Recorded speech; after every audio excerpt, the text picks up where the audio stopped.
এক চাচামি এত তাড়াহুড়ো করে উজু করছে, এক ঠ্যাং না ধুয়ে মসজিদে ঢুকছে, টাইসালা মসজিদ পিছ লেখা, চাচা একদিক লঙ্গি একদিক, তাও বলে আল্লাহু আকবার।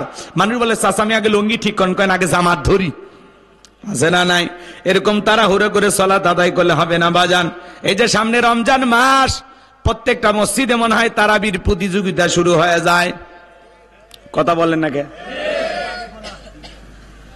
দুই মসজিদের মুসল্লি তারাবি পইরান না কল বাজার, ওই জায়গায় গল্প করে, দোস্ত তোমাদের প্রথম তারাবি কো? আমাদের হুজুর আল্লাহওয়ালা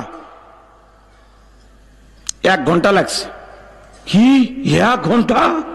আর আমাদের হুজুর বিদ্যুতের গতি ফেল, কে কয় 20 মিনিটে সব শেষ।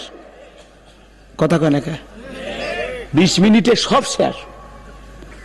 সোনার মক্কা মদিনে তার আল্লাহ তাআলা তার এই গোলামকে নিয়েছিল, সেখানে তারাবি বললাম সময় লাগলো 1 ঘন্টা 45 মিনিট, আর আপনার 20 মিনিটে শেষ।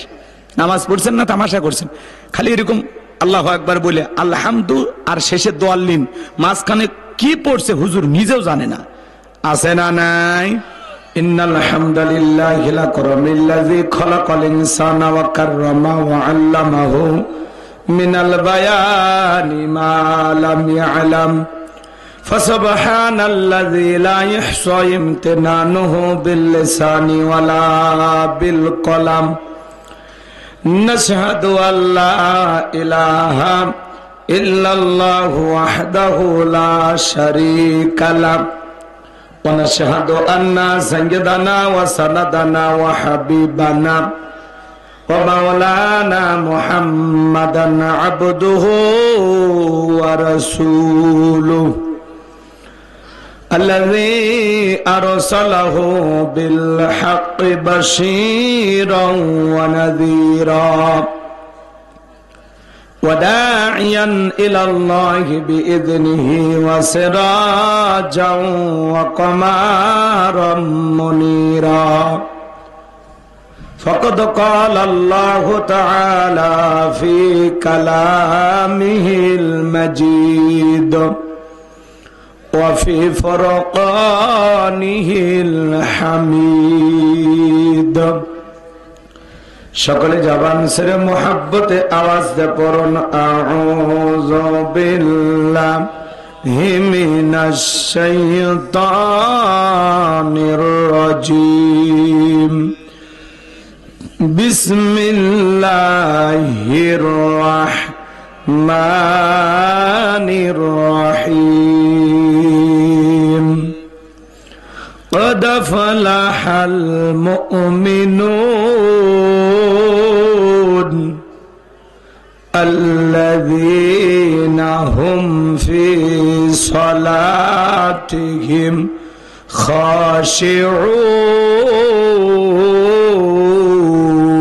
خاشعون صدقت يا رب العالمين وعن أبي هريرة رضي الله تعالى عنه قال قال رسول الله صلى الله عليه وسلم الدنيا سجن المؤمن وجنة الكافر رواه المسلم وقال تعالى في شأن حبيبي إن الله وملائكته يصلون على النبي يا أيها الذين آمنوا صلوا عليه وسلموا تسليما شكل درود إبراهيم পড়ুন اللهم صل على محمد وعلى آل محمد كما صليت على إبراهيم وعلى آل إبراهيم إنك حميد مجيد اللهم بارك على محمد وعلى آل محمد كما باركت على إبراهيم وعلى آل إبراهيم إنك حميد مجيد মুসলিম মোড়া ঘুমিয়ে পড়েছি বিবেকে জ্বলছে তালা রক্ত মদের হয়েছে শিথিল, পাপে অন্তর কালা, আসছে পথে আধার নেমে, তাই বলে কি রইবি থেমে, বাড়ে বাড়ে জ্বলবে বাতি, হয়তো বাতি জ্বলবে না, তাই বলে তো ভিড়র মতো বসে থাকলে চলবে না। মুসলিম আমি, সংগ্রামী আমি, আমি চিররণবীর, আল্লাহকে সারা কাউকে মানি না, নারায়ে তাকবীর। মুসলিম জাগে কারবালাতে কঠিন শপথ পরে, সেই মুসলিম চির উত্তম, তাই তো একত্রে শপথ নিলাম, আল্লাহ রাজ গড়ব এবার চির শান্তি সুখের নীর। আল্লাহকে সারা কাউকে করি না ভয়, নারায়ে তাকবীর। কইরে খালেদ কইরে ওমর, এসেছে নতুন বদর, কইরে খালেদ কইরে ওমর, এসেছে নতুন বদর, কোথারে দেখবি জয়ী তরুণ মুজাহিদ, আবারও কি গাইতে হবে ঘুম ভাঙানো গীত, আবারও কি গাইতে হবে ঘুম ভাঙানো গীত। লা ইলাহা ইল্লাল্লাহ, জোরে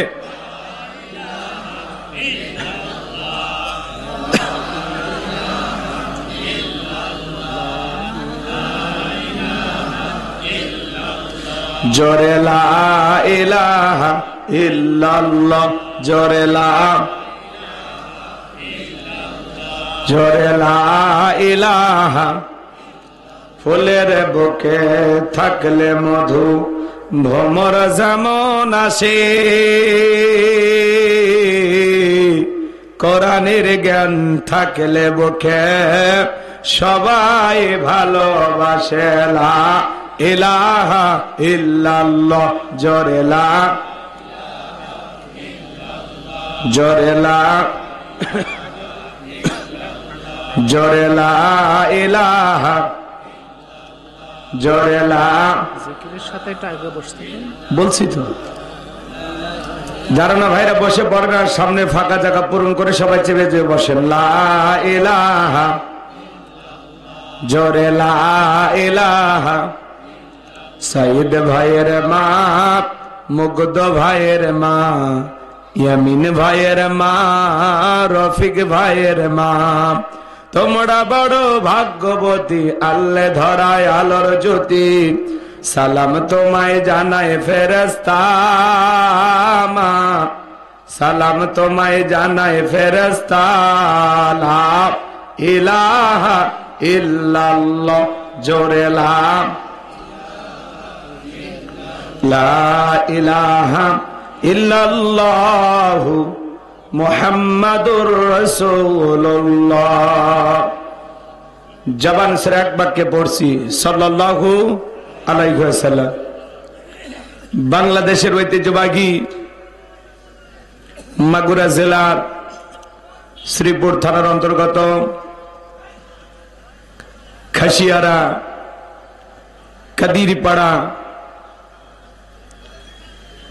জামে মসজিদ ও যুব সমাজের উদ্যোগে আজকের তাফসিরুল কোরআন ওয়াজ মাহফিলের সম্মানিত সুযোগ্য অনারেবল প্রেসিডেন্ট জনাব আলহাজ মোহাম্মদ কামাল উদ্দিন মাস্টার, আল্লাহ পাক তার গোলামকে হায়াতে তৈয়বা সিয়াতে কুল্লে দান করুন। চিৎকার মেরে বলুন আমিন। আজকের প্রোগ্রামের অন্যান্য অতিথিবৃন্দ, আমন্ত্রিত ওলামায়ে কেরাম, কথা বলেছেন জনাব আলহাজ হযরত মাওলানা শফিক আহমেদ সাহেব, কথা বলেছেন হযরত মাওলানা মুফতি আবুল হাসান বিন আব্দুল কাদের। আল্লাহ পাক তার গোলামদের কণ্ঠ দিনের জন্য, ইসলামের জন্য, কোরআনের খেদমতের জন্য কবুল করুন। চিল্লা বলুন আমিন। মাহফিল পরিচালনায় মাওলানা মাসুম বিল্লাহ, আল্লাহ পাক প্রিয় ভাইকে দ্বীনের জন্য, কোরআনের খেদমতের জন্য কবুল করুন। চিল্লা বলুন আমিন। বারবার মোবাইলে যোগাযোগ করে আমাকে দাওয়াত দিয়ে নিয়েছেন, প্রিয় ভাই আল মামুন, আল্লাহ পাক তারে গোলামকে হায়াতে তৈয়বা সেহতে করলে দান করুন, ছিল বলুন আমিন। মঞ্চ উপস্থিত সম্মানিত উলামায়ে কেরাম, সামনে বসা পিতৃ সমতুল্য মুরব্বী বাবাজিরা, কলিজার টুকরা প্রাণপ্রিয় যুবক ভাইরা, ছোট ছোট সোনামানিকেরা, পর্দার আড়ালের সম্মানিত অবলা সরলা আবেদা সালেহা মা ও বোনেরা, প্রশাসনের সম্মানিত পুলিশের ভাইয়েরা, ডিবির ভাইয়েরা, জাতির বিবেক প্রিয় সাংবাদিক বন্ধুগণ, বিভিন্ন রাজনৈতিক দলের সম্মানিত নেতা কর্মী ভাইয়েরা, সবাইকে নিয়ে আরেকটি বার সালাম বিনিময় করছি। আশা করছি সকলে সালামের জবাব জোরে সোরে দেবেন।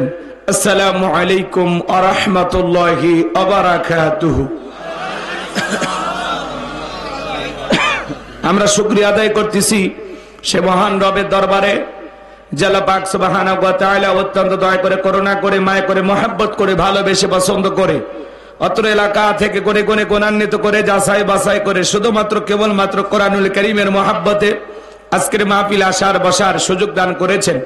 সে মহান রবের দরবারে সিজদাবনত চিত্তে কালিমাত শুকর আদায় করে পড়ছি আলহামদুলিল্লাহ। হয় নাই কৃপণতা অলসতা দূর করে মুসলমান হিসাবে সিংহের মতো বাঘের মতো গর্জন করে চিৎকার মেরে বলুন আলহামদুলিল্লাহ। পড়ুন রব্বানা লাকাল হামদ হামদান কাসীরান তাইয়িবান মুবারাকান ফি। লক্ষ কোটি দরুদ সালাম মানবতার শ্রেষ্ঠ বন্ধু বিশ্বনবী বিশ্বনেতা, যে রবে আইয়ামে জাহিলিয়াতের যুগ আগমন করে অসভ্য মানুষগুলোকে সভ্য বানিয়েছেন, অভদ্র মানুষগুলোকে ভদ্র বানিয়েছেন, কোরআন নামের সংবিধান দিয়ে কোরআন রাজ কায়েম করে সোনালী যুগ বহার দিয়া মদিনার পাক ভূমিতে শায়িত আছেন। সে রাসূলের প্রতি কলিজা ভরা মহব্বত নিয়ে পড়ছি দরুদ সালাম। সকলেই পড়ুন সাল্লাল্লাহু আলাইহি ওয়াসাল্লাম। সম্মানিত ভাইরা আমার, আজকের প্রোগ্রামে আসতে পেরে বসতে পেরে আপনারা খুশি না বেজার? কারা কারা বেজার দুই হাত তুলে দেখা। মাশাআল্লাহ, আপনারা খুব চালাক মানুষ। শ্রোতারা যদি চালাক হয় ওয়াজ করে শান্তি পাওয়া যায়, কইতে কলিকাতা বুঝে না। আজকের প্রোগ্রামে আসতে পেরে বসতে পেরে কারা কারা খুশি, মুখে নিয়ে হাসি, আওয়াজ দেবে বেশি। আল্লাহ নামের এমন একটি স্লোগান দেবেন, এলাকায় যদি কোনো ইসলাম বিরোধী ওই পোকা, সার পোকা, তেলা পোকা থাকে, ওদের কলিজায় যেন কম্পন সৃষ্টি হয়, এমন আওয়াজ তুলতে রাজি আছেন যারা? বীর মুসলমানের মতো দুটি হাত টান টান করে তুলে দেখান তো তারা। লিল্লাহে তাকবীর, লিল্লাহে তাকবীর। আল কোরআনের আলো, আল হাদিসের আলো, দুনিয়ার মুসলিম, সারা বিশ্বের মুসলিম, আমার নেতা তোমার নেতা, লিল্লাহে তাকবীর। আল কোরআনের আলো, আল হাদিসের আলো, দুর্নীতির আলো। হাত নামান। অনেকে চোখে তালে বলে ফেলেছেন দুর্নীতির আলো ঘরে ঘরে জ্বাল। বাংলাদেশে দুর্নীতি দমন কমিশন আছে না নাই? এরপরে দুর্নীতি কমিশন নাকি ডিজিটাল কাজে বেড়েই চলেছে। দিন যত করার ছিল দুর্নীতির পাল্লা তত ভারী হচ্ছিল। কথা বলা ঠিক না? আমরা চাই আমাদের প্রিয় মাতৃভূমি বাংলাদেশ দুর্নীতি মুক্ত আল্লাহ কবুল করুন, ছিল বলুন আমিন। আমরা চাই আমাদের বাংলাদেশ মাদক মুক্ত আল্লাহ কবুল করুন, ছিল বলুন আমিন। আমরা চাই আমাদের বাংলাদেশ যৌতুক মুক্ত আল্লাহ কবুল করুন, ছিল বলুন আমিন। সম্মানিত ভাইরা আমার, ভূমিকা আর কোন লম্বা কথা নয়, এইবার ডাইরেক্ট আমরা মূল আলোচনায় প্রবেশ করতে চাই। এটা কোরআনের মাহফিল। আপনারা কোরআন শোনার জন্য এসেছেন নাকি অন্য কোনো উদ্দেশ্য আছে? কোরআনের কথা আমি বলবো, আপনারা শুনবেন, কিন্তু আমি যে কথাগুলো বলবো বলেন তো, এই কথাগুলো কি প্যান্ডেলে রাখলে হবে নাকি বাড়ি পর্যন্ত নিয়ে যাওয়া লাগবে? মাহফিল অনেক হয়, আমরা আলোচনা অনেক শুনি, কিন্তু আমলের বেলায় আমাদের একটু অলসতা আছে। শুধু শুনলে হবে না, একটু মানতে হবে। মনটা যদি আবু বকরের মতো নরম করে বসেন, আমি যা শুনবো যা বলবো আপনাদের ভালো লাগবে। আর মনটা যদি আবু জেলের মতো ভেজাল দিয়ে ভরা থাকে, যতই বলি ভালো লাগবে না। কারণ আবু জেল সারা রাত কোরআন শোনার পরেও সকালবেলায় উঠে বলতো নবী মোহাম্মদ পাগল, জাদুকর, গণক, কবি। জোরে কর নাউজুবিল্লাহ। তো এইরকম আবু জেল মার্কা মন থাকলে হবে না, মনটা হলে আবু বকরের মতো নরম। কোরআন শুনতে হবে খুব চুপচাপ। আল্লাহ বলেন ওয়াইদা কুরিয়াল কোরআনু ফাসতামিউ লাহু ওয়ানসিতু লাআল্লাকুম তুরহামুন। তোমাদের সামনে যখন কোরআন পাঠ করা হয় চুপ করে কান লাগিয়ে মনোযোগ সহকারে কোরআনের কথাগুলো শ্রবণ করো। যদি শ্রবণ চুপচাপ করতে পারো আল্লাহ তাআলা বলেন তোমাদের উপরে আসমান থেকে আল্লাহর রহমত বৃষ্টির মতো নাজিল হবে। বলুন সুবহানাল্লাহ। এই জায়গায় আল্লাহর রহমত নাজিল হইতেছে। ওয়াযাক্কির ফাইন্না যিকরা তানফাউল মুমিনিন, সূরা জারিয়ার 55 নম্বর আয়াত। আল্লাহ ডেকে বলেন যারা আমার মুমিন বান্দা তাদের সামনে যদি কোরআন দিয়ে ওয়াজ করা হয়, কোরআন থেকে বয়ান করা হয়, কোরআন থেকে উপদেশ দেওয়া হয়, এই কথাগুলো শোনার পরে আমার মুমিন বান্দাদের উপকারে আসবে। বলুন সুবহানাল্লাহ। মাইক মনে এখানে একটা লাগাইছেন না? এইভাবে মাইক লাগায়। মাইক যত পারবা পিছন থেকে আওয়াজ দিবা, সাইড থেকে দিবা। এরকম দিলে মানে কিছু সময় আলোচনা করলে মাথা ব্যথা শুরু হয়ে যায়। অন্যদিকে ঘোরায় দাও। এই বক্স গুলো চালু আছে না, এটুকু হলে আমার চলবে, ঠিক আছে। আর যদি পিছনে মাইক থাকে পিছনে মাইক দাও, আওয়াজ ঠিক আছে। পিছনে লাগাবা কে, সময় লাগবে না, অন্যদিকে ঘোরায় দাও। অলরেডি মাথা ব্যথা শুরু হয়ে গেছে।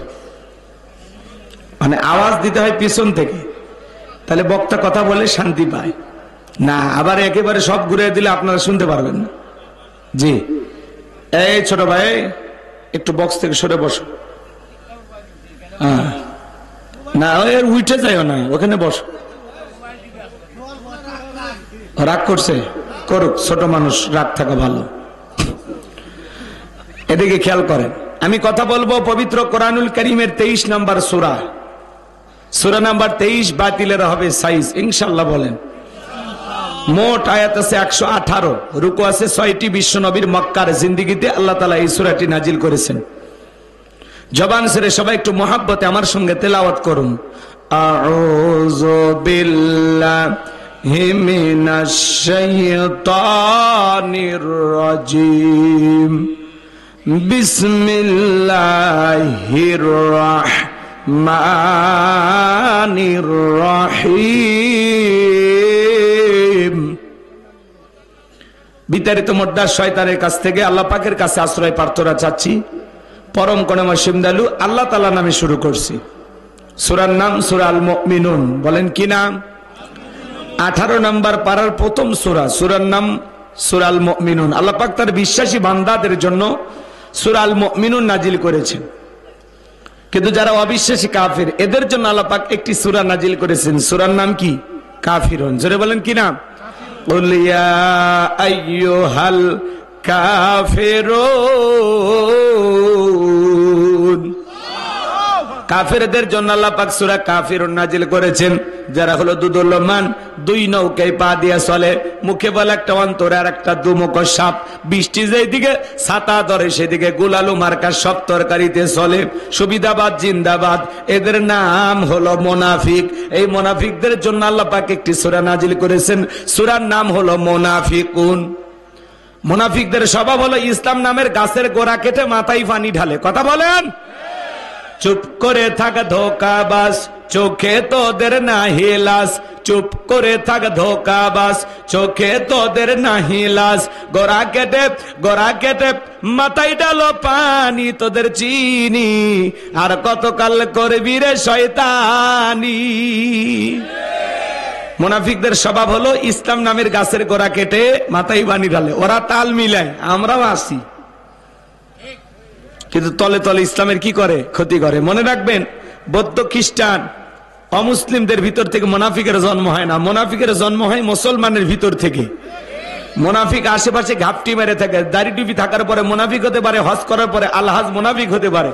রসুলের পিছনে নামাজ পড়ে লোকটা যদি মুনাফিক হয়, আপনার আমার পিছনে নামাজ পড়ে তার সাথে বড়টা হবে। কথা বলে ঠিক কিনা? এজন্য মুনাফিক হইতে সাবধান। আমার বিশ্বাস মাগুরার মাটিতে কোনো মুনাফিকের জায়গা নাই। কথা বলেন ঠিক কিনা? কষ্ট হচ্ছে আপনাদের? তাহলে আমি যদি রাত 12টা পর্যন্ত আলোচনা করি, আপনারা কি একটু শুনবেন? কারা কারা শুনবেন? 2 হাত তুলে বলেন ইনশাআল্লাহ। একটু জোরে বলেন ইনশাআল্লাহ। আল্লাহ আপনাদের কবুল করুন। জোরে বলুন আমিন। হাত নামান। এই যে ওয়াদা দিলেন, ওয়াদা ভঙ্গ করা কিসের লক্ষণ? মুনাফিকের লক্ষণ। আমার বিশ্বাস এই এলাকায় কোনো মুনাফিক নাই। না 12টার আগে কোনোটা যাবে না। নিয়ত করছেন বসে থাকা লাগবে, পেশাব লাগলেও না, কোনো নাম্বার নাই, 1 নাই 2 নাই 3 নাই, কিচ্ছু নাই। এই 1.5 ঘন্টা কষ্ট করে হলে থাকা লাগবে। কথা কেন রাগ করছেন? একেবারে মুরব্বী যদি হয় 70 বছর বয়স, লুঙ্গি মাকার সম্ভাবনা, তাহলে ওই চাচার ছুটি। কথা কয় না কে? রংপুরে ওয়াজ করতে গেছি, আমারে বলতেছে হুজুর আপনি ওয়াজ করেন তো, পেশাব লাগলে লঙ্গিত করব। আমি বললাম তাহলে তো চাচিমা রাগ করবে, বলবে না হুজুর এমন ওয়াজ ধরছে, ওটার কোনো কায়দা ছিল না, জায়গাতেই কাম সারছি, তোমার চাচিমা রাগ করবেন না। কিন্তু কোন যুবক যদি পেশাবের অজুহাতে ওঠে, আর ছবি মোবাইলে তুলে রাখবেন, মেয়েকে বুড়ি বানায় রাখবেন, তার এরকম অসুস্থ ছেলের সাথে বিয়ে দেবেন না। যে 1-1.5 ঘন্টা পেশাব আটকাইতে পারেন, ওটা কি পুরুষ? রাগ করেন না, রাগ করেন না, একটু 12টা পর্যন্ত সময় দেবেন ইনশাআল্লাহ। এবার চলুন আমার ভাইয়েরাম, আমার আল্লাহ রাব্বুল আলামিন বলেন ক্বাদ ফালাহাল মুমিনুন।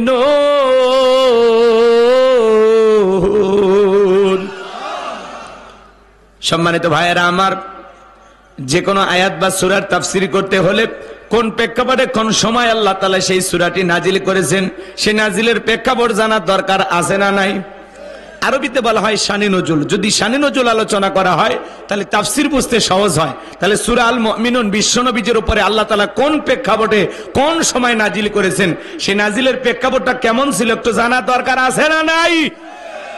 নবীজির প্রিয় সাহাবী হযরত ওমর ফারুক রাদিয়াল্লাহু তাআলা আনহু বলেন, আমি মৌমাছির গুনগুন আওয়াজ শুনলাম, ডানে তাকায় মৌমাছি নাই, বামে তাকায় মৌমাছি নাই। হযরত ওমর ফারুক ডেকে বলেন, আমি নবীজির চেহারা মোবারকের দিকে তাকায় দেখি নবীজি ফিসফিস করে কি যেন তেলাওয়াত করতেছেন। হযরত ওমর ফারুক ডেকে বলেন, আমার বোঝার বাকি রইল না, আসমান থেকে নবীজির উপরে কোরআনুল কারীম নাজিল হচ্ছে, আর বিশ্ব নবী কোরআনুল কারীম রিসিভ করতে ব্যস্ত। বলুন সুবহানাল্লাহ। মৌমাছির গুনগুন আওয়াজ হলে কোরআনুল কারীম নাজিল হয়, দপ্তরি ছুটির ঘন্টায় বাড়ি মারে টন টন আওয়াজ হলে কোরআনুল কারীম নাজিল হয়। নবীজি যখন ঘোড়ার উপরে থাকতেন, ওই সময় যদি কোরআনুল কারীম নাজিল হইতো, ওহির ভারে ঘোড়ার পা গুলো বালুর ভিতরে ডেবে যেত। বলেন আল্লাহু আকবার। নবীজি যদি উটের উপরে থাকতেন, ওই সময় যদি কোরআনুল কারীম নাজিল হইতো, ওহির ভারে উটের মাথা জমিনের সঙ্গে লেগে যেত। এক সাহাবী রানের উপরে মাথা রেখে নবীজি আরাম ফরমাচ্ছেন, ওই সময় কোরআনুল কারীম নাজিল হলো। সাহাবী ডেকে বলেন, আমার কাছে মনে হয় আমার রানটা ফেটে যাবে, মনে হয় আমার রানের উপরে পাহাড় চেপে ধরা হয়েছে। তাহলে কোরআনুল কারীমের একটা আলাদা ওয়েট, আলাদা একটা ওজন আছে না নাই? জীবনের প্রথম ওহী রিসিভ করতে গিয়ে নবীজির শরীর মোবারকে জ্বর পর্যন্ত এসেছিল। দীর্ঘ 23টি বছরে আল্লাহ তাআলা বিশ্ব নবীর উপরে কোরআনুল কারীম নাজিল করেছেন। এই কোরআনের সম্মান মর্যাদা কত আমরা অনেকেই বুঝি না। এমন মুসলমান 50-60 বছর বয়স হয়ে গেছে, জীবনে কোনোদিন আল্লাহর কোরআনটা খুলেও দেখে নাই। এমনও কপাল পোড়া আমাদের সমাজে আছে না না? 8টি পদ্ধতিতে নবীজির উপরে কোরআনুল কারীম নাজিল হইতো। বলতে গেলে লম্বা সময় লাগবে, এত সময় আমার হাতে নাই। হযরত ওমর ফারুক ডেকে বলেন, নবীজির কোরআনুল কারীম রিসিভ করা শেষ হয়ে গেল। বিশ্ব নবী সাহাবায়ে কেরামদের দিকে মুখ ঘোরা ডেকে বলেন, আমার সাহাবীরা, এই মাত্র আসমান থেকে জিবরাইল এসে আমার উপরে সূরা আল মুমিনুনের 10টি আয়াত কারিমা নাজিল করে জানায় দিয়ে গেলেন, নবী গো, এই 10টি আয়াতের ভিতরে আল্লাহ রাব্বুল আলামিন তার আদরের মুমিন বান্দাদের জন্য 7টি কোয়ালিটি আলোচনা করেছেন, 7টি গুণাবলী নিয়ে আলোচনা করেছেন। কোন মুমিন যদি এই 7টি গুণে গুণান্বিত হতে পারে, 7টি গুণ দিয়ে তার জীবনটাকে সাজাইতে পারেন, আমার আল্লাহ রাব্বুল আলামিন বলেন, উলাইকা হুমুল ওয়ারিসুন আল্লাযীনা ইয়ারিসুনাল ফিরদাউস হুম ফিহা খালিদুন। আমার আল্লাহ রাব্বুল আলামিন বলেন, তারাই উত্তরাধিকারী হবেন জান্নাতুল ফিরদাউসের, সেখানে তারা চিরকাল বসবাস করবেন। আমার আল্লাহ কোনোদিন তাদেরকে জান্নাত থেকে বের করে দেবেন না। চিৎকারে মেরে বলুন সুবহানাল্লাহ। বাবা মারা গেলে ওয়ারিশ সূত্রে সন্তান যেরকম বাবার সম্পত্তির ভাগ পায়, কোন মুমিন যদি এই 7টি গুণে গুণান্বিত হতে পারে, 7টি গুণ দিয়ে তার জীবনটাকে সাজাইতে পারেন, আল্লাহ রাব্বুল আলামিন তাকে জান্নাতুল ফেরদাউসের ওয়ারিশ বানায় দিবেন, জান্নাতুল ফেরদাউসের উত্তরাধিকারী বানায় দিবেন। কারা কারা জান্নাতুল ফেরদাউসের মেহমান হতে চান? 2টা হাত তুলে আল্লাহকে দেখান। আপনারা সবাই জান্নাতে যেতে চান? যেতে চান? আল্লাহ আপনাদের সবাইকে জান্নাত হিসেবে কবুল করুন। আল্লাহ আমাদের সবাইকে জান্নাতুল ফেরদাউসের উত্তরাধিকারী হিসেবে কবুল করুন। জোরে বলুন আমিন। এবার 7টা আঙ্গুল দেখান। জান্নাতে যেতে হলে কয়টা গুণাবলী? 7টি। জোরে বলেন কয়টি? আরো জোরে। জোর হলো না, উঠেই যাবে। হাত না মানে একটু মিছিল করার অভ্যাস করেন। 16 বছর মিছিল করতে পারেনি, সামনে মিছিল করা লাগবে। সামনে আসবে শুভ দিন, চিন্তা ভাবনা করে নিন। কথা কর, একটু অপেক্ষা করেন। রাগ করেন নাকি আপনারা? আমার ভাইয়েরা গভীর মনোযোগ দিয়ে কথাগুলো শুনে যান। বিশ্বনবী তখন সাহাবায়ে কেরামদের সামনে তেলাওয়াত করে শুনিয়ে দিলেন। আমার আল্লাহ বলেন, ক্বাদ আফলাহাল মুমিনুন। আমার আল্লাহ বলেন অবশ্যই মুমিনেরা সফল। অলরেডি মুমিনেরা সফল হয়েছে তারা, ঈমান এনেছে যারা। আল্লাহু আকবার। আমরা মনে করি ক্ষমতা থাকলে সফল, টাকা থাকলে সফল, যশ খ্যাতি থাকলে সফল না। বর্তমান পৃথিবীর সবচেয়ে বড় নেতা আমেরিকার প্রেসিডেন্ট, নাম হলো জো বাইডেন। কথা বোঝেন নাই? হলো পৃথিবীর সবচেয়ে বড় নেতা। আপনাদের এলাকা একটা বাজারের নাম বলেন তো? নাকল বাজার। এই বাজারে আল্লাহর একজন বান্দা আছে, তরি তরকারি বিক্রি করে, সবজি বিক্রেতা। আজান দেওয়ার পরে লোকটা যদি মসজিদে গিয়ে মাথা নত করে আল্লাহকে সেজদা দেয়, পৃথিবীর বড় নেতা ডোনাল্ড ট্রাম্পের চাইতে ওই সবজি বিক্রেতার দাম কম না বেশি? তার মানে কি বুঝলেন? ঈমান আছে যার, আল্লাহর কাছে দাম আছে তার। বেঈমানদের দাম আল্লাহর কাছে নাই। বেঈমানের ক্ষমতার দিক দিয়ে দুনিয়াতে সফল হতে পারে, মরার পরে সবগুলো বেঈমানকে পিটাইয়া জাহান্নামে দিবেন তিনি কে? এই জন্য ভাইয়েরা আমার, ক্ষমতা থাকলে সফল হওয়া যাবে না, টাকা থাকলে সফল হওয়া যাবে না, যশ খ্যাতি থাকলে সফল হওয়া যাবে না। আল্লাহর কাছে সফল হতে পারবে তারা, ঈমান আনবে যারা। চেহারা কালো হোক, ফর্সা হোক, লম্বা হন, খাটো হন, ধনী হন, গরিব হন, রিক্সা চালক হন, ভ্যান চালক হন, কোনো সমস্যা নাই। আপনার ভিতরে ঈমান আছে, আল্লাহর কাছে আপনার দাম আছে। এই জীবনে যদি আল্লাহর কাছে দামি হতে পারি, আর কিছু চাওয়ার আছে? জোরে বলেন আছে? ঈমান নামের মহাদৌলত, ঈমান নামের দামি সম্পদ আছে যারা, এরা দুনিয়াতে সফল, আখিরাতে সফল। সুবহানাল্লাহ বলেন। আমরা সবাই মুমিন তো? আমাদের ঈমান আছে তো? কি রাগ করেন? ঈমানদার হতে আমরা খুশি না বেজা? আমাদের আল্লাহ আমাদের কি এত ভালোবাসেন? আল্লাহ ভালোবেসে মুসলমানের ঘরে জন্ম দিয়া জান্নাতের রাস্তায় একটু আগায়া দিছে। সুবহানাল্লাহ মুখে আসে না? আল্লাহ তাআলা ভালোবেসে পৃথিবীর শ্রেষ্ঠ কিতাব কুরআনুল কারীম আমাদেরকে দান করে জান্নাতের রাস্তা আরেকটু আগায় দিয়েছেন।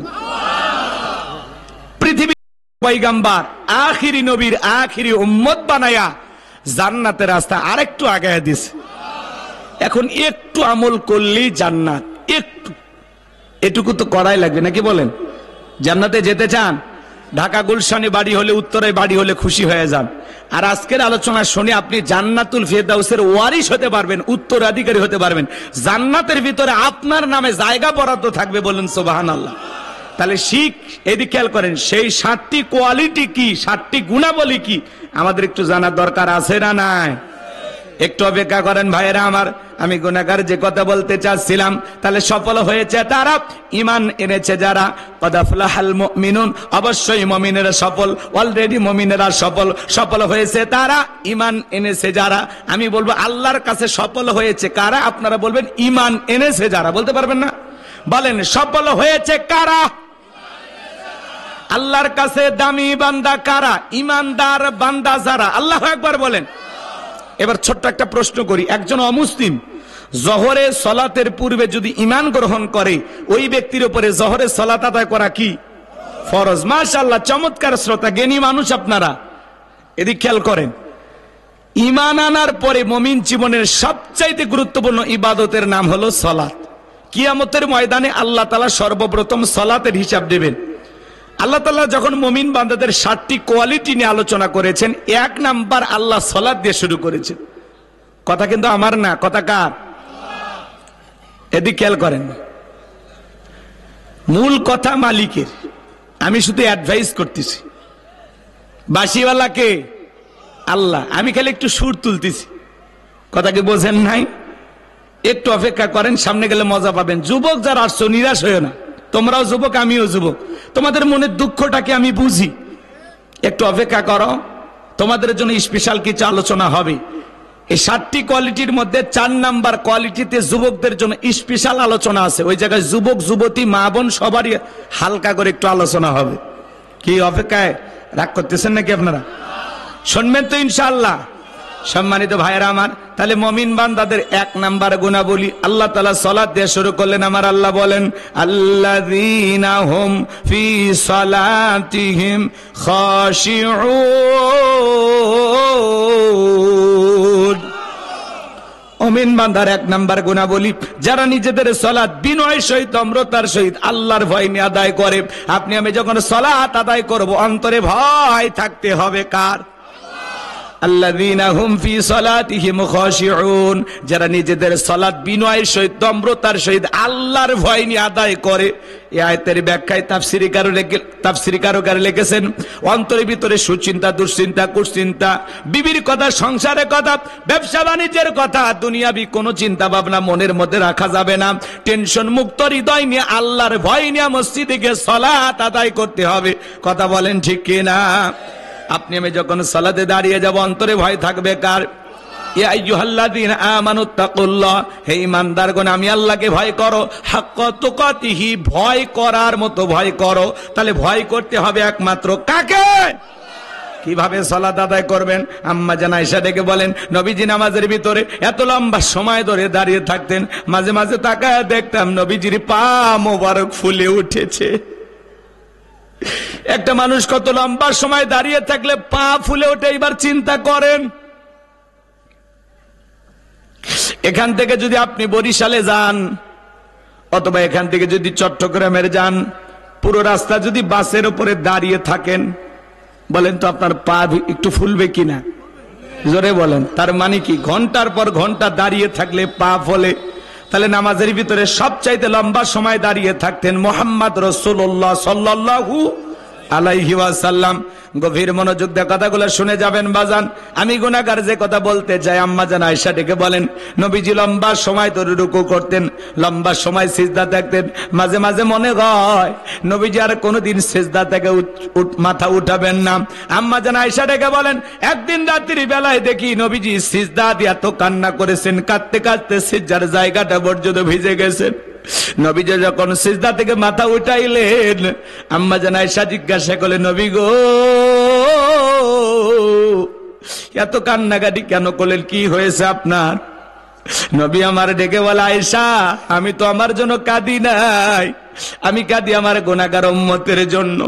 আমি আল্লাহ তাআলার কাছে কেঁদে কেঁদে বলি, আল্লাহ, আমার গুনাহগার উম্মতের গুনাহগুলো মাফ করে দাও, আমার উম্মতকে ওই কঠিন জাহান্নামের আগুন থেকে মুক্তি দাও। এ বাজান, আপনার মানে নবী যদি আপনার আমার জীবনের গুনাহ মাফের জন্য আপনাকে আমাকে জাহান্নাম থেকে বাঁচানোর জন্য আল্লাহর কাছে সিজদা দিয়ে কান্না করতে পারেন, তাহলে আমাদেরকে একটু সিজদা দিয়ে আল্লাহর কাছে কান্না করার দরকার আছে না নাই? আপনি আমি হলাম মূল ভিকটিম, মূল আসামি, মূল অপরাধী। তাহলে নিজেদের গুনাহ মাফের জন্য আল্লাহর কাছে কান্না করতে হবে। 5 ওয়াক্ত সালাত, এটা তো ডিউটি, এটা তো রবের বাধ্যতামূলক অর্ডার। নিজেকে মুমিন দাবি করলে আপনাকে 5 ওয়াক্ত সালাত অবশ্যই আদায় করতে হবে। কথা বলেন ঠিক কিনা? পাশাপাশি রাতের 1টা 2টা 3টার দিকে ওইটা বিবির ভালোবাসা ত্যাগ করে, আরামের বিছানা ত্যাগ করে, ঠান্ডা পানি দিয়া ওযু বানায়া নিরালায় নিবৃত্তিতে তাহাজ্জুদের জায়নামাজে দাঁড়িয়ে যায় যারা, আল্লাহর প্রিয় গোলাম হতে পারবে তারা। আল্লাহু আকবার বলেন। তাহাজ্জুদের জায়নামাজে গিয়ে সিজদায় পড়ে চোখের পানি ছেড়ে দিয়ে আল্লাহর কাছে কান্না করতে হবে। এজন্য আল্লাহ রাব্বুল আলামিন বলেন, ওয়াল্লাযীনা ইয়াবিতুনা লিরাব্বিহিম সুজদাও ওয়া কিয়ামা, যারা রাত্রি জাগরণ করে আমি আল্লাহকে সিজদা দেয়, আমি আল্লাহর জন্য দণ্ডায়মান হয়ে যায়, ওই গভীর নিশিতে আল্লাহ তাআলাকে সিজদা দিতে গিয়ে আপনি ফিসফিস করে সিজদা গিয়ে যা বলেন, আপনার এই ফিসফিস আওয়াজ আরশে আজিম পর্যন্ত পৌঁছে যায়। একটু জোরে বলেন না সুবহানাল্লাহ। সম্মানিত ভাইয়েরা আমার, তাহলে তাহাজ্জুদের জায়নামাজে দাঁড়ানো দরকার আছে না নাই? যারা তাহাজ্জুদের সালাত আদায় করে এদের জীবনে কোনো পেরেশানি থাকে না, হতাশা থাকে না। এই নামাজ দুনিয়ার কাউকে দেখানোর জন্য নয়, এই নামাজ হলো একমাত্র আল্লাহ তাআলাকে রাজি খুশি করার জন্য। কথা বলেন ঠিক কিনা? তাহাজ্জুদের জায়নামাজে দাঁড়িয়ে যাবেন। জীবনে সফল হতে চান, ভালো থাকতে চান, তাহলে তাহাজ্জুদের মালিকের কাছে মাথা নত করে সিজদা দিতে হবে। আপনি যা চাইবেন আল্লাহ আপনাকে তাই দেবে। আমরা রাত্রি জাগরণ করে আল্লাহর ইবাদত করে কাটাবো। যুবকেরাও রাত্রি জাগরণ করে, তবে আল্লাহর ইবাদত করে না, ইউটিউব ইন্টারনেট ঘাটাঘাটি করে, ইমো মেসেঞ্জারে বান্ধবীর সাথে সেটিং করিয়া সারা রাত লেখালেখি করে, হ্যালো জান খাইছো ঘুমাইছো কি করো, আছে না নাই?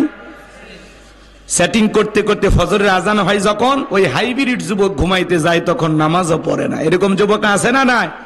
হে যুবক, এই ঘুম ভাঙলে সকাল, না ভাঙলে পরকাল। তোমার মতো কত যুবক ঘুমাইতে যায় কিন্তু ঘুমার ভাঙে না। তোমার ঘুম না ভাঙতে পারে কিন্তু সূর্য ঠিকই উঠবে।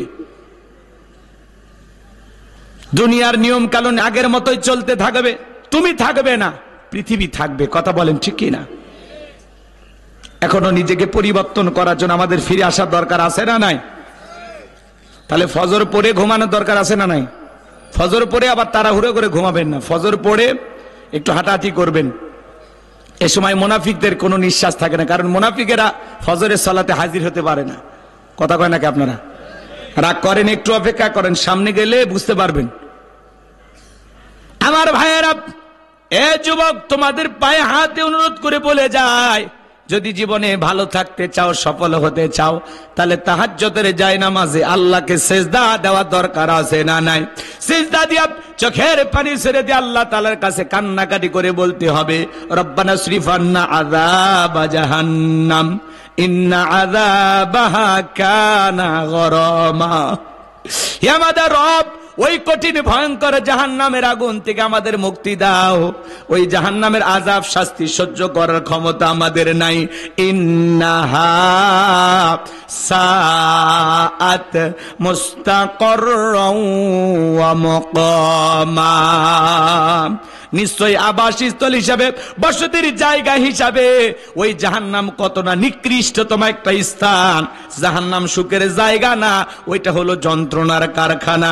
আমার আল্লাহ রাব্বুল আলামিন বলেন, ইন্না জাহান্নামা কানাত মিরসাদা লিত্তাগিনা মাআবা লাবিসিনা ফিহা আহকাবা লা ইয়াযুকুনা ফিহা বারদাও ওয়ালা শারাবা ইল্লা হামিমাও ওয়া গাসসাকা।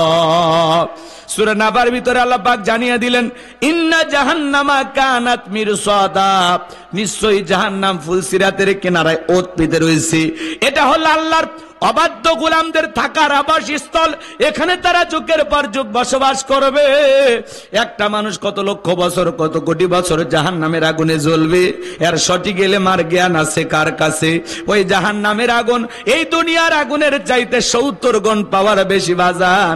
কারো দেহে যদি জাহান্নামের আগুন লেগে যায়, মনে হয় কলিজাটা পুরে ছাই হয়ে যাবে। ওই জাহান্নামের আগুনে জ্বলতে জ্বলতে চেহারাটা পুরে কয়লার মতো কালো হয়ে যাবে। ওই জাহান্নামের আগুনে যারা জ্বলবে পুড়বে, জাহান্নামের অধিবাসী যারা হবে বাজান ক্ষুধার্ত হয়ে যাবে যখন, আল্লাহ তাআলা তখন ডেকে বলবে, আমার এই জাহান্নামী বান্দাদেরকে খাদ্য পরিবেশন করো।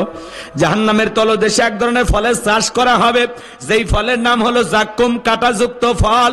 ওই ফলটা যখন জাহান্নামীদের হাতে হাতে দেওয়া হবে, ওই ফলটা পাওয়া মাত্রই জাহান্নামীরা যখন খাবার মনে করে গলার ভিতরে দেবে, ওই কাঁটাযুক্ত ফল গলার মাঝামাঝি আটকে যাবে, ভিতরেও যাবে না, বাইরেও আসবে না।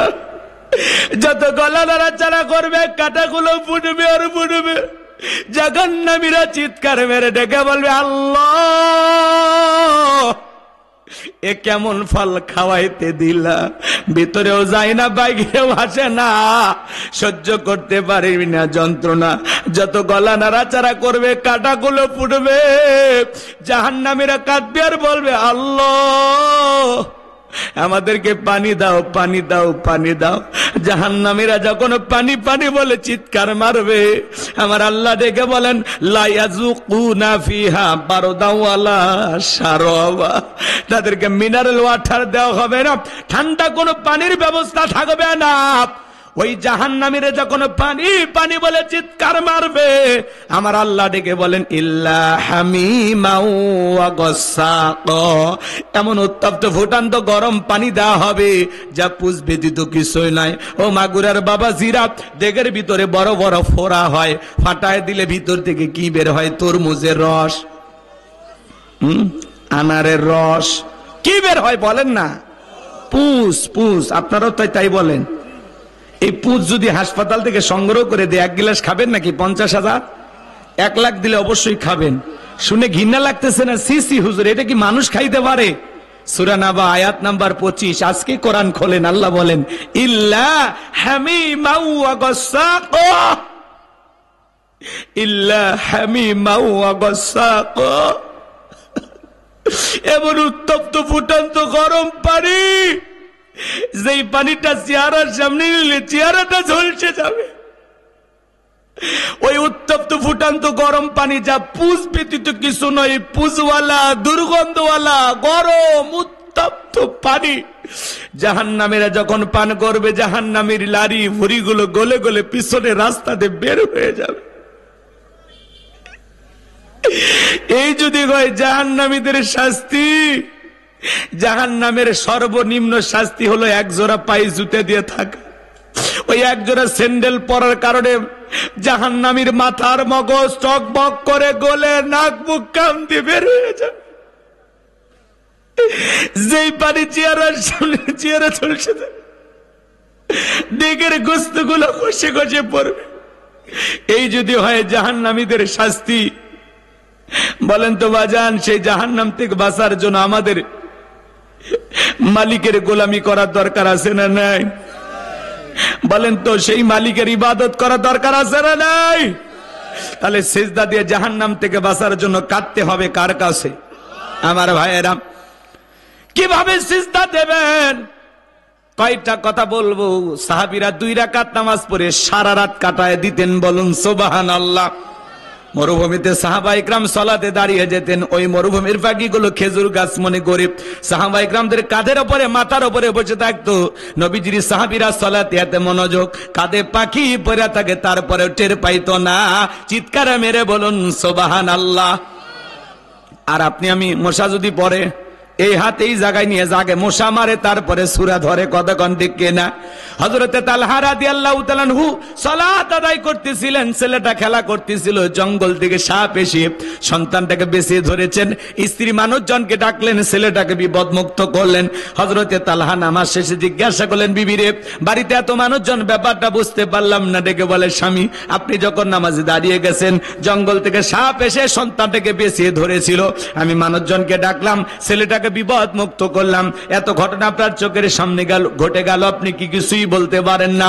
হযরতে তালহা ডেকে বলেন, বিবিরে, নামাজের মধ্যে মন যদি এদিক সেদিক চলে যায়, তাহলে নামাজ তো আর নামাজ থাকে না। বলুন আল্লাহু আকবার।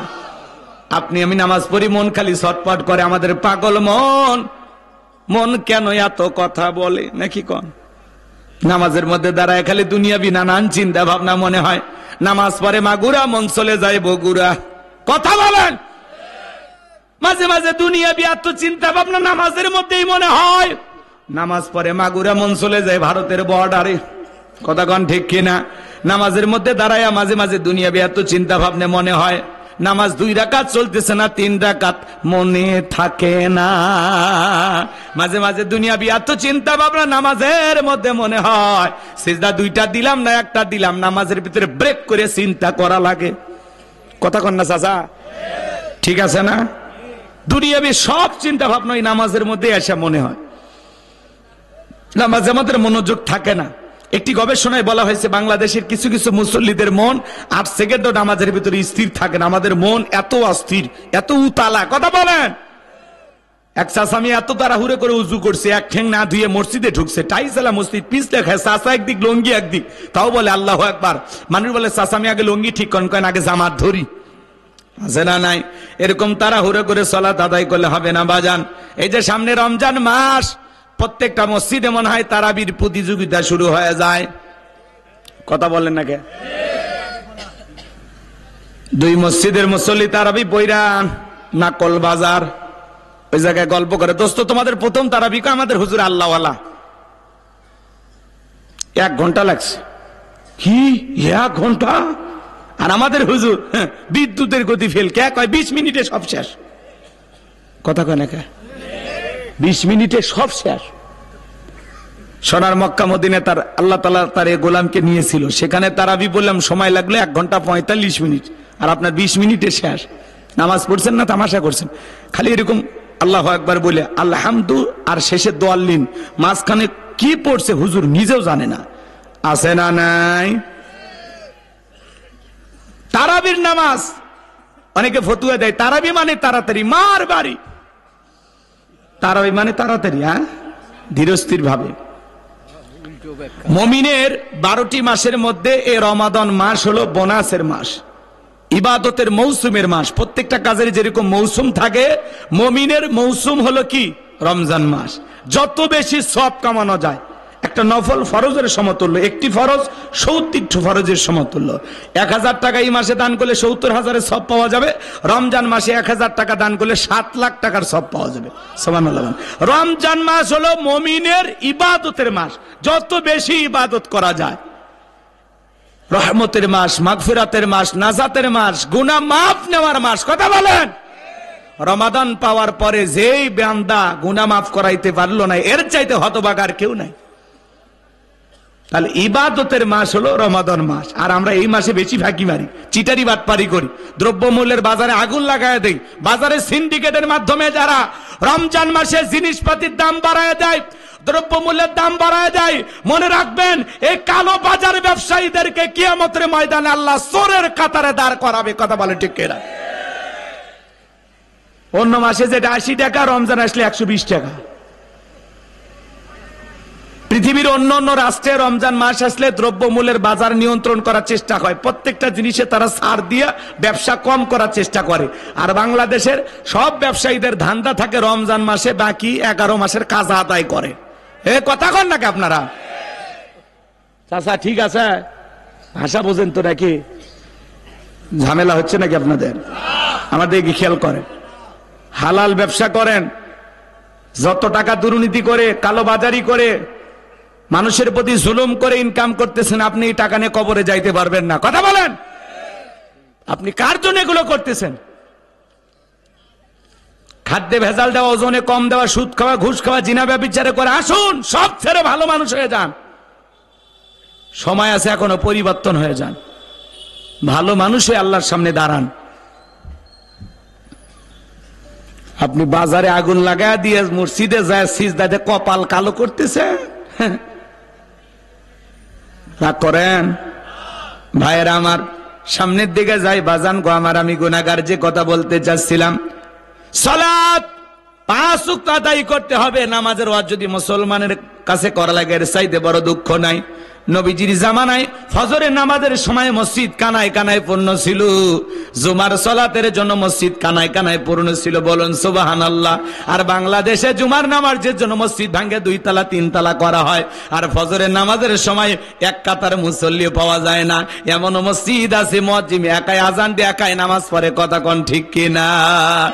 ভাইয়েরা আমার, আসুন নিজেদেরকে পরিবর্তন করার চেষ্টা করি, নিজেকে পরিবর্তন করার চেষ্টা করি। আপনি আমি যখন সালাত সলাতে দাঁড়িয়ে যাব, মনে মনে খেয়াল করব এই জহরের সলাত আমার জীবনের শেষ সলাত, আমি আসর পর্যন্ত নাও বাঁচতে পারি। ফাঁসির আসামি যেমন তাকে যেমন বলা হয় রাত 10টা বাজে 12টায় তোমার ফাঁসি, লোকটা যদি ইমানদার হয় অবশ্যই 2 রাকাত নামাজ আদায় করবে। ফাঁসির আসামি জীবনের শেষ মনে করেছে এইভাবে সালাত আদায় করবে। ঠিক প্রত্যেকটা ওয়াক্তে মুমিন বান্দাকে এইটা স্মরণ করতে হবে, এই জোহর আসর আমার জীবনের শেষ সালাত। এই ভেবে আল্লাহ তাআলাকে রাজি খুশি করার জন্য আল্লাযীনা হুম ফি সালাতিহিম খাশিউন, যারা নিজেদের সালাত বিনয়ের সহিত নম্রতার সহিত খুশু খুশু ভাব নিয়ে আল্লাহর ভয়ে কারা কারা 5 ওয়াক্ত সালাত মসজিদে আদায় করবেন, 2টা হাত তুলে আল্লাহকে দেখা। আল্লাহ আমাদের সবাইকে 5 ওয়াক্ত নামাজি বানায় দেন। জোরে বলেন আমিন, আর একটু জোরে বলেন আমিন। এইবার মুমিন বান্দার 2 নাম্বার গুণাবলী, আল্লাযীনা হুম আনিল লাগবি মুরিদুন। মুমিন বান্দার 2 নাম্বার গুণাবলী, অনার্থক কথাবার্তা বলা যাবে না, অপ্রয়োজনীয় কথাবার্তা বলা যাবে না। এক জায়গায় বসে 2-3 ঘন্টা গল্প করে, অমুক খারাপ তমুক খারাপ, এ ভালো না সে ভালো না, মনে হয় গীবত কমিটির সভাপতি সেক্রেটারি বসে গেছে। কথা বলেন ঠিক কি না? আরে ভাই, মানুষের সমালোচনা করে লাভ আছে? অমুক তমুক খারাপ, এ করছে ও করছে, আপনি কি? আপনি কি? এই জন্য আসুন, মানুষের সমালোচনা করব না, নিজের আত্মসমালোচনা করব, নিজের জীবনের ত্রুটিগুলো তারাশ করব। আমার জীবনই তো ভুলে ভরা, আমি নিজের অপরাধের টেনশনে ঘুমাইতে পারি না, আমি নিজের গুনাহের কথা ভাবলে আমার চোখে ঘুম আসে না। এই দুনিয়ার সবচাইতে বড় পাপী বান্দা আমি। কথা কন, আঙ্গুলটা নিজের দিকে দেন, অমুক খারাপ তমুক খারাপ, এ ভালো না সে ভালো না। মানুষের সমালোচনাকারী এরা কই যাবে জানেন? কথা কয় নাকি? ওয়াকুন্না নাখুদু মাল খাইদিন, যারা সমালোচনাকারী এরা যাবে সাকর নামক জাহান্নামে। এজন্য জবান দিয়ে যা ইচ্ছা তাই বলা যাবে না। আপনার জবানের প্রত্যেকটা কথা আল্লাহ রেকর্ড করতেছেন। মা ইয়ালফিজু মিন কাউলিন ইল্লা লাদাইহি রাকিবুন আতীদ।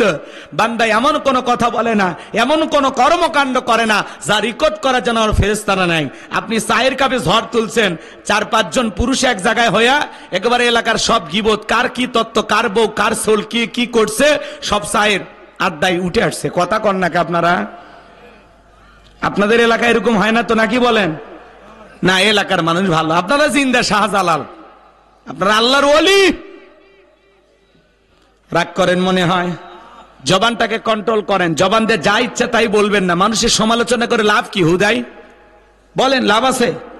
4 টাকা পাওয়া যাবে? হ্যাঁ, কি ব্যাংকের অ্যাকাউন্টে টাকা জমা হবে? তো কেন সমালোচনা করেন? ব্যাংকের অ্যাকাউন্টে জমা হবে না, কিন্তু আপনার আখিরাতের অ্যাকাউন্টে পাপটা ঠিকই জমা হবে। এই জন্য সমালোচনা করা এগুলো হলো নিচু মনের মানুষ। খামাকে মানুষকে নিয়ে সমালোচনা করে আজারের টাইম পাস করার সময় আমাদের হাতে নাই। আমরা ব্যস্ত থাকবো নিজেদেরকে নিয়ে, নিজের টেনশন নিয়ে ব্যস্ত থাকবেন, মানুষকে নিয়ে ভাববেন না। এদিকে খেয়াল করেন আমার ভাইয়েরা, দিল দিয়া কথাগুলো বোঝার চেষ্টা করবেন। বাজান, জবান দিয়ে অতিরিক্ত কথা বলবেন না। মুমিন বান্দা কথা বলবে ততটুকু প্রয়োজন যতটুকু, অতিরিক্ত কথা না বলে চুপ থাকেন। মান সমাতা না যা, চুপ থাকলেও আপনি নাজাত পাবেন। আল্লাহু আকবার বলেন। মুমিন বান্দা জবান দিয়ে সে কথা বলবে যে কথা বলে সব হয়। মুমিন বান্দা অনার্থক কাজ করবে না। মুমিনের টাকা হলে মুমিনের সিনেমা হল বানাবে না, যাত্রা গানের আয়োজন করবে না, গানের কনসার্ট দেবে না, মদের বার দেবে না, সিনেমা হল বানাবে না। মুমিনের টাকা হলে মুমিন মসজিদ বানাবে, মাদ্রাসা বানাবে, ঈদগাহ মাঠ বানাবে, কবরস্থান বানাবে। মুমিনের টাকা মুমিন ভালো কাজে ব্যয় করবে। কথা বলেন ঠিক কি না? আর আমাদের দেশে ভাস্কর্য বানায় 4,500 কোটি টাকা খরচ করে। কি বানাইছে বলেন? এগুলো কি মুসলমানের দরকার আছে? এগুলো যদি উনি না বানায়া ওনার বাবার নামে যদি মসজিদ মাদ্রাসা বানাইতো, এতিমখানা বানাইতো। যেই দেশের মানুষ ডাস্টবিনের খাবার করে খায়, লক্ষ লক্ষ বেকার যুবক, কর্মস্থানের ব্যবস্থা নাই, নারী তার দেহ 500 টাকা 1000 টাকার বিনিময়ে বিক্রি করে নিজের পেটের ভাত জোগাড় করে, সেই দেশে যারা ভাস্কর্যের নামে বিলাসিতা করে 4,500 কোটি টাকা খরচ করেছে, প্রত্যেকটা টাকার হিসাব আল্লাহর কাছে দিতে হবে, দিতে হবে। কথা বলে ঠিক না? এগুলো মুসলমানের কালচার না, এগুলো ইহুদি মুশরিকদের কালচার। কথা বলে ঠিক কিনা? মুসলমান ভাস্কর্য বানাবে না, মুসলমান মসজিদ বানাবে, মাদ্রাসা বানাবে, ঈদগাহ মাঠ বানাবে, কবরস্থান বানাবে। ওই টাকা দিয়ে যদি গরিব দুঃখীকে খাইতে দিতেন, দরিদ্র মানুষের ভাগ্যের স্বাবলম্বী হওয়ার জন্য যদি কর্মস্থানের ব্যবস্থা করে দিতেন, হাজারো তরুণ বেকআপ যুবকদের জন্য মিল ইন্ডাস্ট্রি বানায় দিতেন, আপনার বাবার কবরে বিকাশ হয়ে সব পৌঁছে যেত। আর কি বানায় গেলেন, 5 আগস্টে মানুষ ওর উপরে উঠে পেশাব করে দিল। আপনি আপনার বাবার সম্মানটা কত নিচে নামাইছেন, কথা কন ঠিক না? কি করেন আপনারা, রাগ করেন? এটা কি খারাপ কথা? এর নাম কি রাজনীতি? না, এগুলো হলো উচিত কথা। বইলে আর কি করবেন, ওয়াকাম তো কইরেই দিছে, বইলে লাভ আছে? আর টাকা কি আর ফেরত পাবো? যা ক্ষতি হয়েছে হয়েছে, সব জনগণের পকেটের টাকা ছিল। কার টাকা ছিল? আপনার টাকাও ছিল ওর মধ্যে। হ্যাঁ, টের ভাননি তো? বলেন ওই টাকা কোথা থেকে আসছে? সব এ দেশের মানুষের টাকা। কথা বলেন ঠিক কিনা? 4,500 কোটি টাকা কারে বলে জানেন? হ্যাঁ, এত টাকা দেখছেন জীবনে একসাথে? আমি আপনি দেখছি 5 কোটি তো একসাথে দেখিনি, আর 4,500 কোটি টাকা। আমার ভাইয়েরা, এই জন্য মমিনের টাকা হলে মমিন ভালো কাজ চালু করবে। রাস্তার মোড়ে মোড়ে ভাস্কর্য না লিখে রাখেন আলহামদুলিল্লাহ, সুবহানাল্লাহ, আল্লাহু আকবার, লা ইলাহা ইল্লাল্লাহ। যত মানুষের নজর পড়বে আল্লাহকে স্মরণ করবে, আপনিও সব পাবেন। যেই ব্যক্তি আল্লাহকে স্মরণ করবে সেও সব পাবে। বলুন সুবহানাল্লাহ। চাইলে যুবক চাইলে রাস্তার মোড়ে মোড়ে বিদ্যুতের খুঁটিতে বিভিন্ন জায়গায় লিখে রাখবা কার নাম। এই ছেলে বলে, বলো কার নাম বাবা? পরিবর্তন হওয়ার দরকার আছে না নাই? মমিনের টাকা হলে মমিন তাহলে ভালো কাজ চালু করবে, অনার্থক কাজ করবে না। মমিন বান্দার 2 নাম্বার গুণাবলী, অনার্থক জিনিস কান দিয়ে শ্রবণ করা যাবে না। যুবক রে, কানের ভিতর ইয়ারফোন লাগা গান শোনো, রূপবান নাচের কমর দলাইয়া, আল্লাহর ফেরেশতারা কবরে নে পিটাবে ঝোলাইয়া ঝোলাইয়া। সিরাজগঞ্জের এক যুবক রেল লাইন পার হয়ে যায়, কানের ভিতর ইয়ারফোন লাগাইয়া টেনে এসে ধাক্কা মেরে 3 টুকরা করে থুয়ে গেছে। মরার পরেও কানের ভিতর ইয়ারফোন লাগানো ছিল। এখন কবরে যা, ফেরেশতারা তোর জায়গা মতো বাদ্যযন্ত্র বাজায় দেবে। কথা বলেন ঠিক কি না?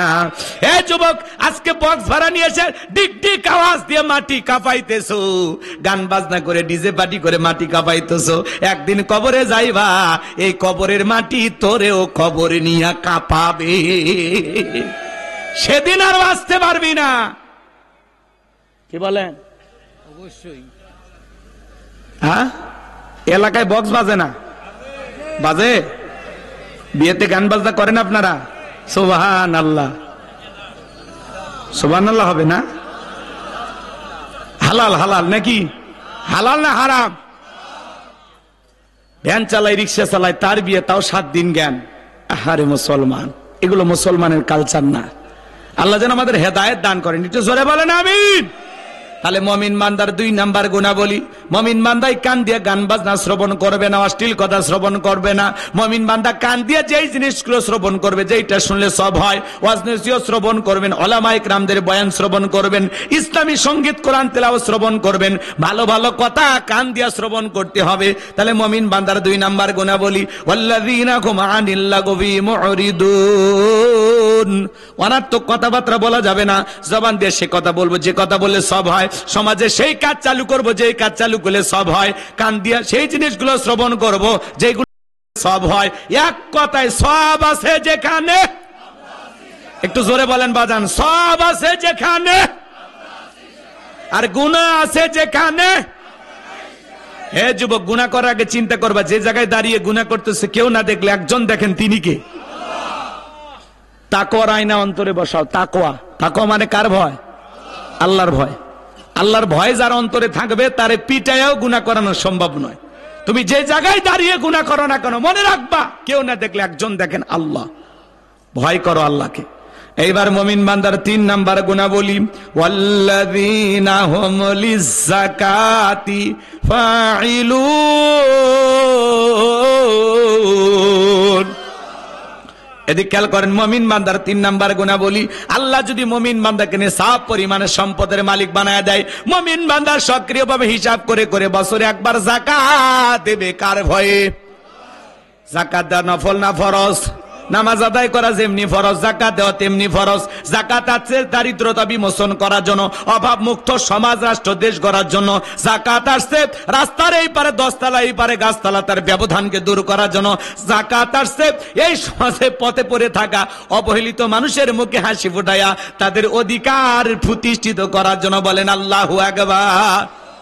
আল্লাহ যদি আপনাকে ধনী বানায় তাহলে ধনীর জন্য যাকাত দেওয়া নফল না ফরজ? বাংলাদেশের অর্থনীতি যাকাত ভিত্তিক না সুদ ভিত্তিক? সুদ ভিত্তিক অর্থনীতি হালাল না হারাম? এই হারাম অর্থনীতিতে কোশ্চিন কালে বাংলাদেশকে কোন নেতা দারিদ্র মুক্ত করতে পারবে না। কথা বলেন ঠিক কিনা? বাংলাদেশ দারিদ্র মুক্ত হবে সেই দিন, এইদিক খেয়াল করেন, যাকাত ভিত্তিক অর্থনীতি চালু করবেন যেই দিন। যাকাত ভিত্তিক অর্থনীতি চালু করা লাগবে, একটা যাকাত মন্ত্রণালয় চালু করতে হবে। আর এই যাকাত মন্ত্রণালয়ের দায়িত্ব এদেশের বিজ্ঞ ইসলামিক স্কলার দিনের দায়ী আলেমদের কাঁধে দেওয়া লাগবে। ওই গুমসুর ডালসোর বিকাশের টাকাসোর দুর্নীতিবাজ ওদেরকে দেওয়া যাবে না। কথা বলেন। যারা 11 লক্ষ টাকা দুর্নীতি করে বিদেশে পাচার করেছে ওই সমস্ত নেতাদের হাতে দেওয়া যাবে না। ব্রিজে ঢুকানোর কথারও ঢুকে দেয় বাঁশ, এমন নেতা আছে না নাই? ব্রিজ উদ্বোধন করার আগে রুকু চলে যায়, আমরা তাদের পিছনে স্লোগান দেই, বল্টু ভাইয়ের চরিত্র ফুলের মতো পবিত্র, নামাজ মানে একক তো, গাঁজা খাই 5 ওয়াক্ত, গুমসুরিতে পাকাপোক্ত, শয়তানের 1 নাম্বার ভক্ত, হুজুরের জন্য খুবই শক্ত, চুষে খাই গরিবের রক্ত। পোস্টার লেখা থাকে গরিবের বন্ধু, ভোট দিয়ে দেখেন গরিবের কয় নাম্বার শত্রু। একটা বয়স্ক ভাতার কার্ড নিবের গেলেও 2-1,000 টাকা খায়। এরকম পরিস্থিতি বাংলাদেশে নাই, কিন্তু এটা ভারতে চলতেছে, এদেশে এখনো শুরু হয়নি। বড় বড় কথা বলতো, আছে আছে, জোরে বলেন আছে।